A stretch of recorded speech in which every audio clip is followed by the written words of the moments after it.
আমাদের নিবেদন একটি ছোট্ট শ্রুতি নাটক, দুঃসাহসিক একটি রাত, শ্রীকান্ত ও ইন্দ্রনাথ।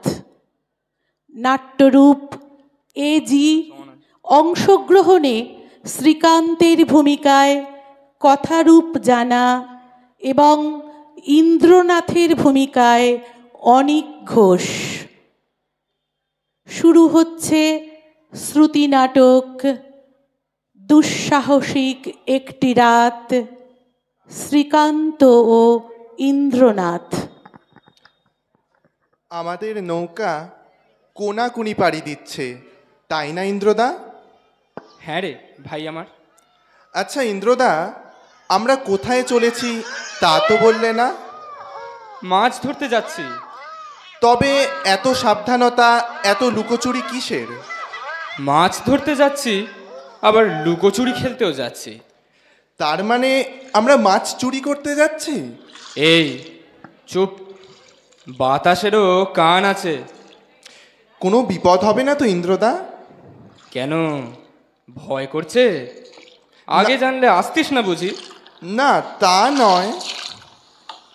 দূর বোকা, আমি তো রয়েছি সঙ্গে।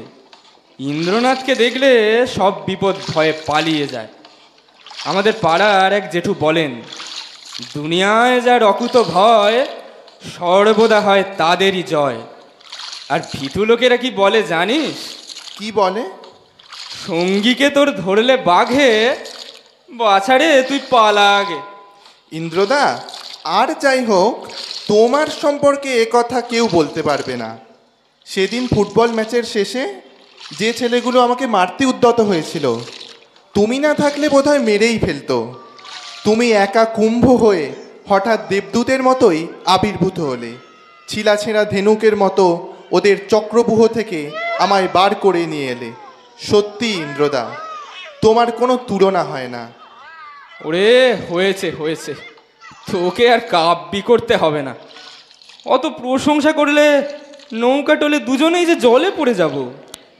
ইন্দ্রদা, ওটা কিসের আওয়াজ শোনা যায়?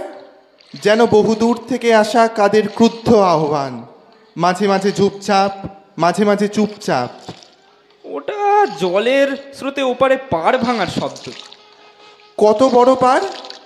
এটা কেমন স্রোত? সে ভয়ানক স্রোত। আরে খেয়াল করিনি তো, কাল যে বৃষ্টি হয়ে গেছে, আজ তো আর তার তলা দিয়ে যাওয়া যাবে না। একটা পাড় ভেঙে পড়লে ডিঙে শুদ্ধ আমি তুই সব গুঁড়িয়ে যাব। আচ্ছা শ্রীকান্ত, তুই দাঁড় টানতে পারিস? হ্যাঁ পারি। তবে টান। দাও। ধর। ওই ওই যে কালো মতো বাঁদিকে দেখা যায়, ওটা চড়া।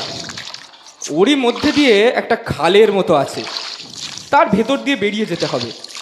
কিন্তু খুব আস্তে, জেলেরা টের পেলে আর ফিরে আসতে হবে না। লগির ঘায়ে মাথা ফাটিয়ে ওই পাঁকেই পুঁতে দেবে। এ আবার কি কথা? না না, ওর ভিতর দিয়ে গিয়ে কাজ নেই। আর তো পথ নেই, ওর মধ্যে দিয়েই যেতে হবে। বড় চড়ার বাঁদিকের রেত ঠেলে জাহাজ যেতে পারে না, আমরা যাব কি করে? ফিরে আসতে পারা যাবে, কিন্তু যাওয়া যাবে না। তবে আর মাছ চুরি করে কাজ নেই ভাই। এই এই আমি দাঁড় তুললুম।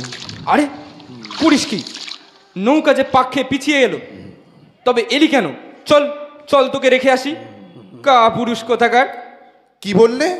কা পুরুষ? ঠিক আছে, চলো তবে। যা থাকে কপালে, তোমার জন্য তাই করব যা করিনি কোনো কালে। কিন্তু ইন্দ্রদা, আজই প্রথম আর আজই শেষ। এই তো চাই, কিন্তু আসতে ভাই, বেটারা বড় পাজি, ধরলে সাবার করে দেবে আজই। আচ্ছা ইন্দ্রদা, মাছ নিয়ে তুমি কি করবে? কি আবার করব? গাংপুরের ঘাটে গিয়ে নগদে বেচে দেব। এমনিতে তো বাউন্ডুলে নাইতে খেতে চাও ভুলে। টাকা নিয়ে কি করবে তুমি? নিজের জন্য নয় রে ভাই, আমার এক দুঃখী দিদি আছে, তার জন্যই এত কিছু। তোকেও বিপদের মধ্যে এনে ফেলা। তোমার নিজের দিদি?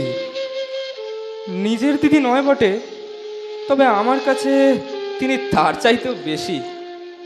মাকে তো চোখেও দেখিনি, আমার কাছে তিনি মায়েরই মতো। আমাকে একদিন নিয়ে যাবে গো তার কাছে? আলবাত নিয়ে যাব, কিন্তু মাছ চুরির ব্যাপারে একটি কথাও যেন তাকে বলিস নে, তাহলে আমার একটা টাকাও তিনি ছোঁবেন না। আমাদের এত খাটুনি সব পণ্ডশ্রম হয়ে যাবে। ঠিক আছে, বলবো না। শ্রীকান্ত, তুই না গপ্প লিখিস? দেখবি আমার দিদিকে দেখলে তোর গপ্পের গাড়ি তার ভাঙা কুটিরে দেবে পারি। অবশ্য যদি আজকে বেঁচে ফিরতে পারি। বেঁচে ফিরবি না মানে? তোকে যে অনেক বড় হতে হবে রে শ্রীকান্ত, অনেক অনেক বড়। অনেক দুঃখী মানুষের কথা, তাদের স্বপ্নের কথা, তাদের যন্ত্রণার কথা তোকে লিখতে হবে। আমি চেষ্টা করব ইন্দ্রদা। তবে আমি যদি লিখি তাহলে সবার আগে কার কথা লিখবো জানো? কার কথা? তোমার কথা। তুই খেপেছিস। খেপেছি তো খেপেছি। আমি ঘনিয়ে থাকা অন্ধকারে একটা তারাকে মেপেছি। চলো দাঁড় টানি, গন্তব্যটা এবার আমি জানি। নমস্কার। নমস্কার।